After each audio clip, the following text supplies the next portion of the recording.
Thanks, everyone. We're glad that you all were able to stick around for this next session.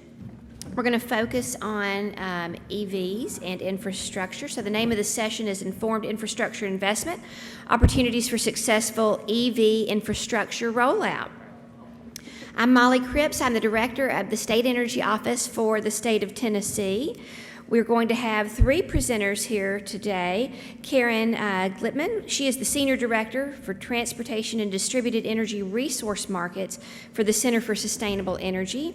Then we'll have Ann Smart, who's the Vice President for Public Policy for ChargePoint and Affiliate Co-Chair for the NASEO Board of Directors. And last we'll have Corey Urshow, the Senior Manager for Public Policy and Senior Counsel for Rivian. Before we jump into hearing from our presenters, I did want to say a few words of welcome to folks, as well as touch on some older EV initiatives that we were engaged in the state of Tennessee. So again, thanks to everybody for joining us here today. We are delighted to hear from so many great folks, whether it's our friends at DOE virtually or those who were able to join us here in person. We've learned a lot the last several days about the infrastructure bill, the reconciliation package, the budget bills, etc. So hopefully, if a good portion of that passes, and even if a small portion of that passes, we're going to have a lot to work on at the state energy offices. So it's great that we were able to convene here in Portland this week and be able to continue the conversations we've been having the past few months about how we're going to work together. One of the items that Tennessee is very focused on, whether it be with funding that we may see through the infrastructure bill or the reconciliation package, is of course EV infrastructure. And when I was prepping for this session, I got to thinking, well gosh, when was the first time I ever spoke about EV infrastructure at a NASEO meeting? And it was actually the first one I attended in 2011 in San Antonio. And I remember having some people speak to me after that told me that my idea of electrifying all of 40 from one end of Tennessee to the other was somewhat of a pipe dream and kind of silly because we didn't need that because the EVs were just urban commuter vehicles. So what is Tennessee working on now? 10 years later, it took a little while, we're working on electrifying 40 from end to end and all of our other interstates from end to end and making sure that we are crossing over into all of the other states that are touching us. So if you take one thing away from this session, it's being stubborn pays off eventually. But what has happened in the last few years that made folks change their mind about the needs with regard to infrastructure? A couple of things. One, it's understanding the benefits to the grid and then also to our utilities of electrifying. Two, it's folks understanding that just like a diverse fleet for generation, it is very helpful to have a diverse fleet in terms of your vehicles, whether it be light, which is the focus for many, but others are turning toward medium and heavy duty.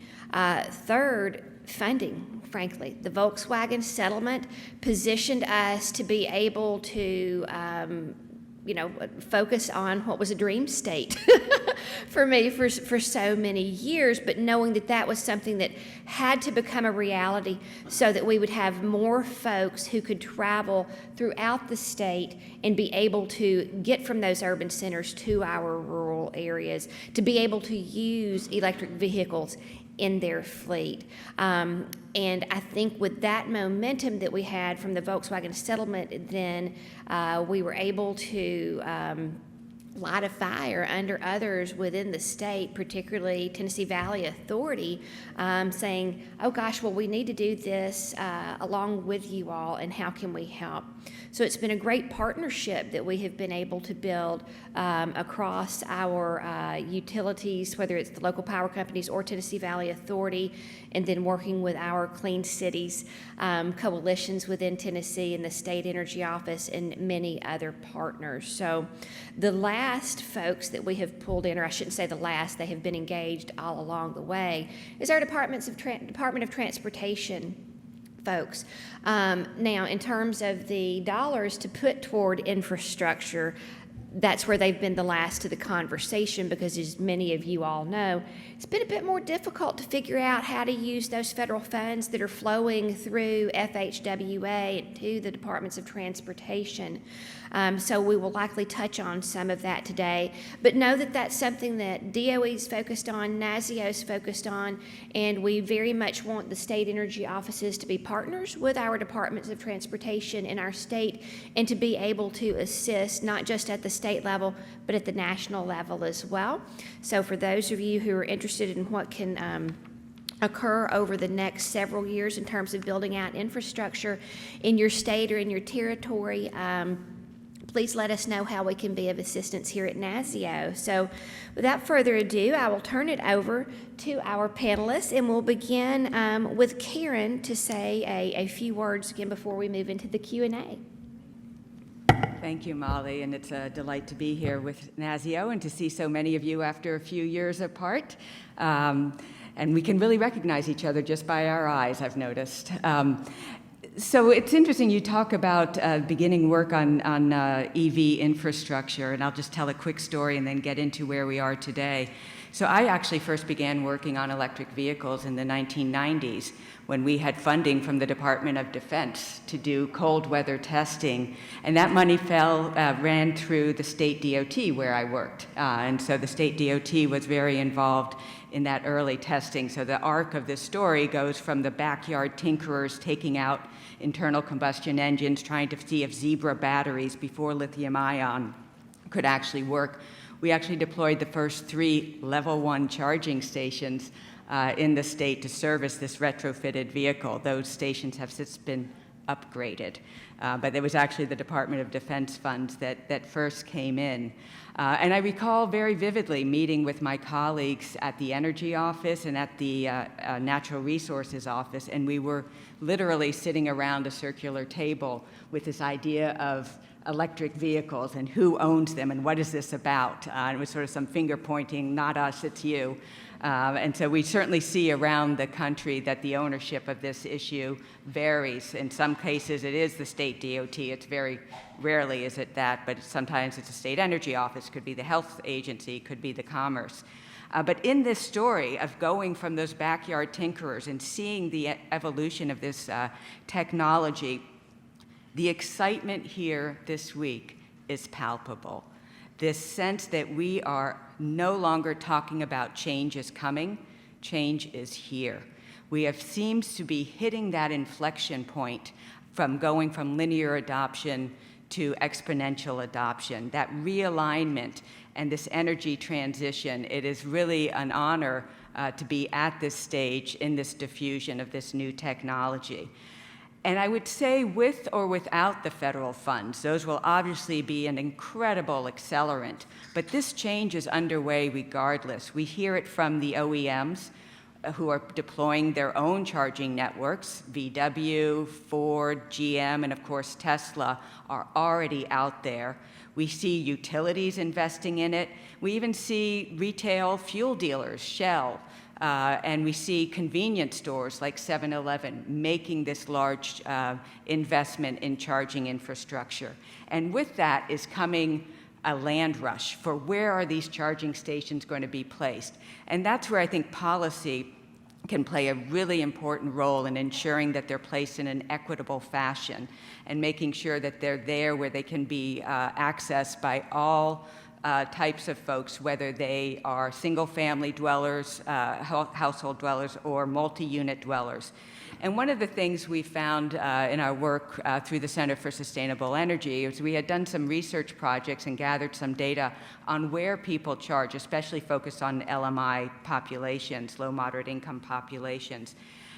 And there is an opportunity to place chargers at workplaces that have predominantly lower wage workers. In one of the cases, we found that it was not in what would have been considered a disadvantaged community, but it was at a resort facility within that higher net worth community that actually was the best and cheapest place to place chargers that would hit and may be accessible to low moderate income workers. So as we think about this change in this land rush, this policy about where to place chargers, make sure to think about not just the communities and where there are garage orphans that will need access, but also places that could be accessible to low-wage workers at certain workplaces.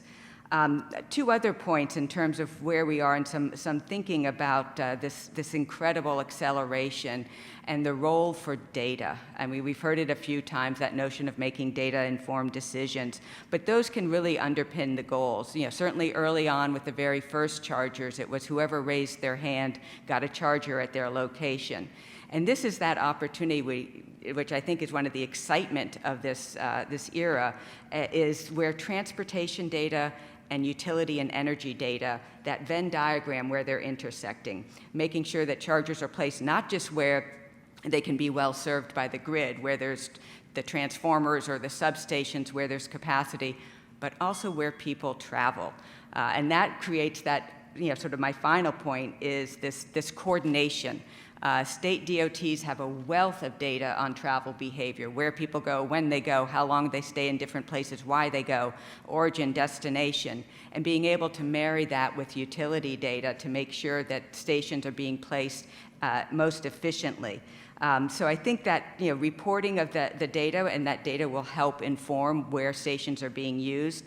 And I was also thinking, you know, these weekend or holiday travels, and I was reminded recently over Labor Day, or even I guess it was last weekend, Indigenous Peoples Day, you know, AAA comes out with these reports before these long holiday weekends saying gas prices are this, and this is how many Americans will be traveling. So thinking ahead 10 years from now, Molly, maybe actually what they'll be reporting is where chargers are going to be used and what capacity may be available. So I would leave you with that thought around coordination and understanding travel behavior, and really interesting questions about how EVs may change travel behavior. And of course, the charging stations are the physical infrastructure that gathers that data, that can provide you the insights into when, where, and how they should be best placed to achieve our goals efficiently, effectively, and expeditiously, and equitably. So, thank you. Next, we'll hear from Ann Smart with ChargePoint. Hi, thanks for having me. It's great to be here, and great to join the board of NASEO this week. As someone who's been in energy policy my whole career, it's really exciting to be at the table for all of these discussions now. For those of you who don't know ChargePoint, we're one of the world's largest networks of electric vehicle charging stations. We have 150,000 chargers across our network, and another 150,000 through roaming agreements with other charging networks. We make chargers for every type of need, from home to multifamily to workplace to fast chargers along highway corridors, and then we're also in fleet, bus, truck, and pretty much anything you can plug in. I oversee our global policy team, which includes our grants teams, utility partnerships teams, and all of our regional lobbyists across US, Canada, and Europe. And as one of the largest policy teams in our industry, we feel really strongly we have a commitment to make to the industry to make sure that we're shaping all of these funding programs that are coming our way and helping to advance them. Really important to think through the full ecosystem of charging here. There's a reason we're in all types of charging spaces. We're really transitioning from that gas station model where a driver is going to drive out to a place to fuel for a few minutes and then leave. Now we're in more of a charging model that looks like your cell phone. If you had the ability to plug it in next to you right now, you probably would, just so that you can top off and make sure you'll have power later. It's the same way with charging. The majority of chargings going to now and in the future occur at home or at work. If people don't have access to charging at home or at work, then we need community charging for the ability to charge between your trips. And then highway charging is really important for both connecting communities and enabling those theoretical road trips. You are more likely to buy an electric vehicle if you believe that you can take that road trip, that you can go longer distances. So each of those different types of charging needs are really important for this full ecosystem. So when we're looking at what might be coming from federal funds, there's several buckets of money. I know Jeff Gunzer went into detail about the funding that's available, but I want to emphasize again the different parts of it. So within the infrastructure bill, there is $5 billion in formula grants to State Department of Transportations to install chargers along highway corridors. It is for FAST Act designated highway corridors, and the chargers need to be located relatively close to the highway exit. This funding we think is important, and honestly, $5 billion is more than our industry has ever seen collectively across all the programs all of you have worked on.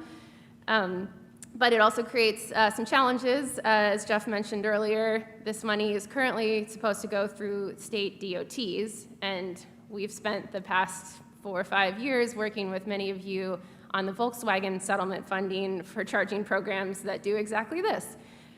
So the need for coordination across the states, and I'll say it more directly, if there's any way that you can take that money instead and take all of the lessons that we've learned together in the Volkswagen settlement, I think we're going to be really successful there. In addition, there's another $2.5 billion in community charging or other fuel types in the infrastructure bill, so in total about $7.5 billion just in that package alone. Then there's $7.5 billion for school bus and municipal bus electrification and associated charging hardware.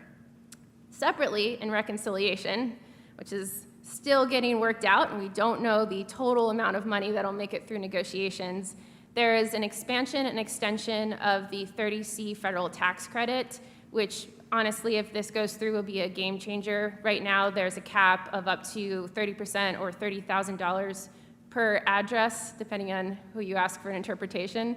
The changes would expand that to potentially $200,000 per charger, which would be huge, even if the rest of this funding doesn't move forward.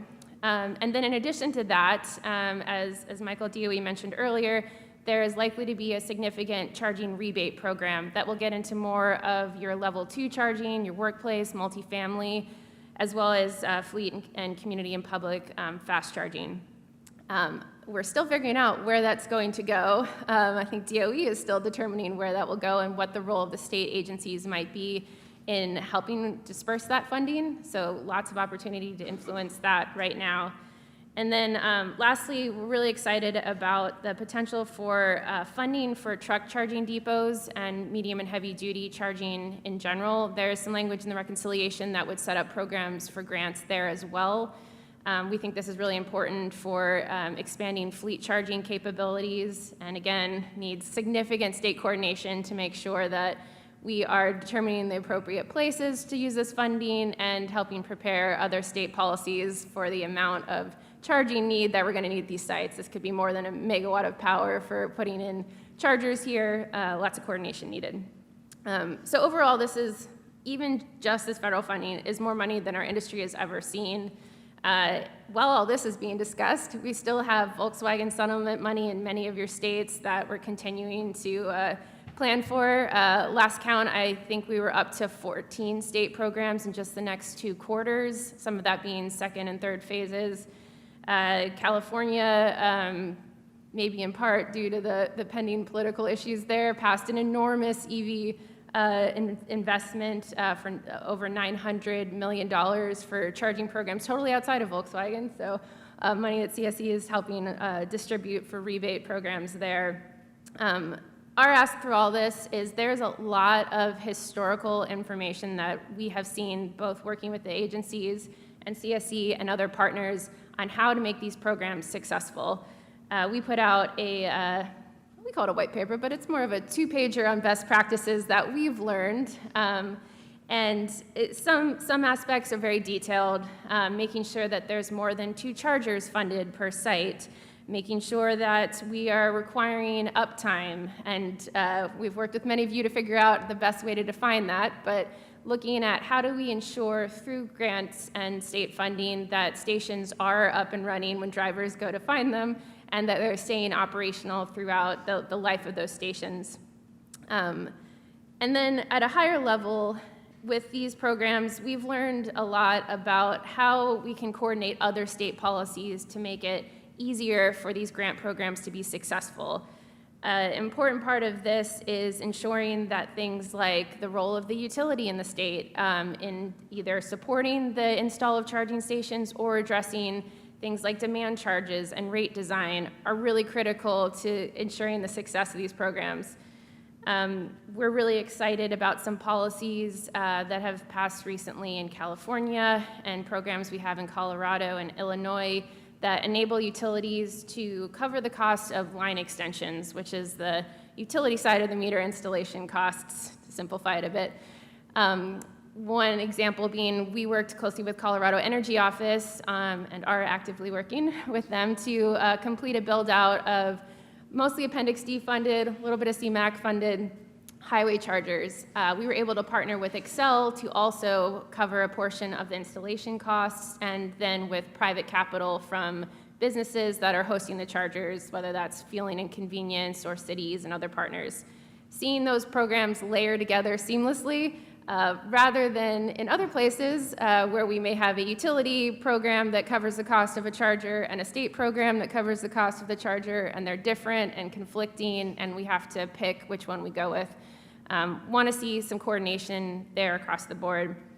And then last thing I'll add is just on the coordination part, it's been great to hear throughout this week that many of you have efforts underway to regionally coordinate on EV charging programs and policies.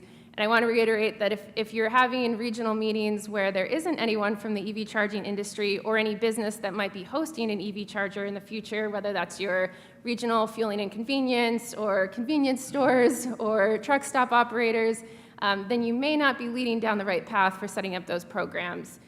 We want to be at the table, we want to be helpful, and the businesses that we are selling chargers to want to help understand where the opportunities are going to be and make sure that they're planning for it. So if you need any names in your region, I'm happy to help coordinate there as well. Thanks. All right, thank you very much, Ann. Next, we'll hear from Corey Ershow with Rivian. Hey everyone, I am Corey Ershow. I am Senior Manager of Public Policy at Rivian. Like the others up here, longtime advocate of electric vehicles and particularly the nexus of policy with the emerging technology transportation solutions that really are going to enable a clean mobility future. Rivian is an American automaker of electric trucks and SUVs and delivery vehicles. We just recently became the first automaker to produce and deliver a fully electric pickup truck, the R1T. We also have an SUV coming out, the R1S, and we also have a deal with Amazon to convert their fleet of vehicles to fully electric delivery vans. That's an order of 100,000 vehicles. Rivian has an ethos to keep the world adventurous forever. And to that end, we're also looking at charging networks to make sure that even though we have, really powerful tools to experience the outdoors in an electric vehicle, you got to be able to charge them while you're headed there and while you are there. So we're developing two parallel charging networks. One is the Rivian Adventure Network, which is going to be our DC fast charging network, focused on gateway communities, corridors, places that do have that kind of high power demand. And then there's also what we call the Rivian Waypoints network. That's a network of level 2 chargers, which are state-of-the-art level 2s. They'll dispense at about 11.5 kilowatts. They're really designed to fit in organically with the surrounding environment, designed to look like trail markers, actually. And to that end, we also recently broke ground on the first of these in Tennessee, where we are going to be electrifying the Tennessee State Park system with EV charging at their parks. This is really just the tip of the spear for what is going to be really, I think, impactful and profound partnership. Working with Tennessee is, I think y'all can imagine here, has been just a delightful experience. The professionals there are just outstanding. And this is going to help to drive electrification at the places where people can go out and experience nature, experience the wilderness, experience adventure, There was, we talked before about how it wasn't that long ago when the idea of an electric vehicle was just as an urban commuter vehicle. Debating whether or not we should be having, whether we should have plug-in hybrids and whether, 40 miles of range was enough for a plug-in hybrid, or if you needed 60 miles of range on a plug-in hybrid. And we're so far past that point now. We need to convert to an all-electric ecosystem, and we need to do it fast. And a big part of that is ensuring that there are no question marks about going to an EV.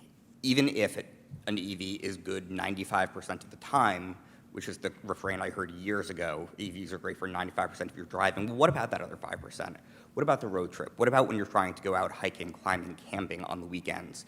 Do you have the confidence that you'll be able to get there and back in a vehicle that is fully electric? We are developing those solutions. We're bringing those solutions to market right now, both on the vehicle side, but we also need to do it on the charging side. And for so long, there's been talk about how we improve utilization and how we make, really intentional investments in where EV infrastructure is going to get the most use, it's going to be the most effective. I would argue that, while that is certainly important, that's certainly critical, I do think that it, pardon the on-the-nose pun here, but it misses the forest for the trees, right?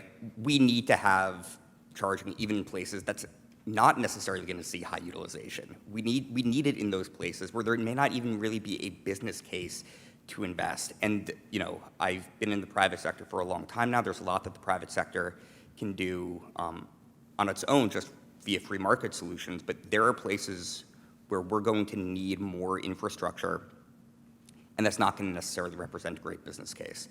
And so we're taking it upon ourselves to partner with states like Tennessee and a number of others, and I hope many more, where we're actually going to be delivering that infrastructure, those waypoints, at no cost to Tennessee taxpayers. We're going to be covering the installation, the maintenance, and the equipment.